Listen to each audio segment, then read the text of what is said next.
నమస్కారం, welcome to AAP news. Nellore జిల్లా గూడూరు మండలం చెన్నూరు గ్రామంలో వెలిసిన శ్రీ కట్టాలమ్మ దేవస్థానం వద్ద నివార్ తుఫాను కారణంగా ఎడతెరిపి లేకుండా కురుస్తున్న వర్షానికి నీట మునిగిన దేవస్థానం. ఎడతెరిపి లేకుండా కురుస్తున్న వర్షానికి గ్రామంలో రాజలక్ష్మి కాలనీలో నివాసం ఉంటున్న ఇళ్లలో వరద నీరు చేరుకున్నాయి. భారీగా కురుస్తున్న వర్షాలకు జిల్లాలో జలాశయాలు, చెరువులు నిండు కొండలను తలపిస్తున్నాయి. తిప్పవరపాడు క్రాస్ రోడ్ వద్ద సైదాపురం వెళ్ళు మార్గంలో గూడూరు నుండి రాపూర్ వెళ్లే Palle Velugu bus తిప్పవరపాడు cross road దాటి కొంత దూరం వెళ్లేసరికి వరద ప్రవాహం ఎక్కువగా ఉండటంతో వాహనం మధ్యలోనే నిలిచిపోయింది. ప్రయాణికులను క్షేమంగా తీసుకొచ్చిన ఎన్డీఆర్ఎఫ్ బృందాలు, పోలీసు, రెవెన్యూ శాఖ, ఆర్టీసీ సిబ్బంది, పలు వాహనాల్లో అటువైపు వెళ్లనీయకుండా ప్రయత్నిస్తున్న పోలీసు సిబ్బంది.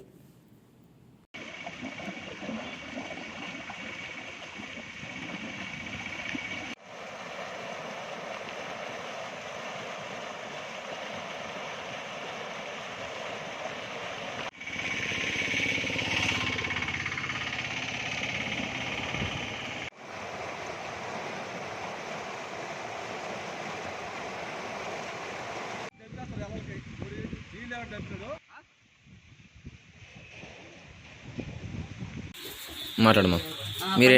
12 గంటల నుంచి ఈ బస్సులు ఎక్కాం. నేను డ్రైవర్, కండక్టర్ ఎక్కమల్ల మా అతనితో ఎక్కాం.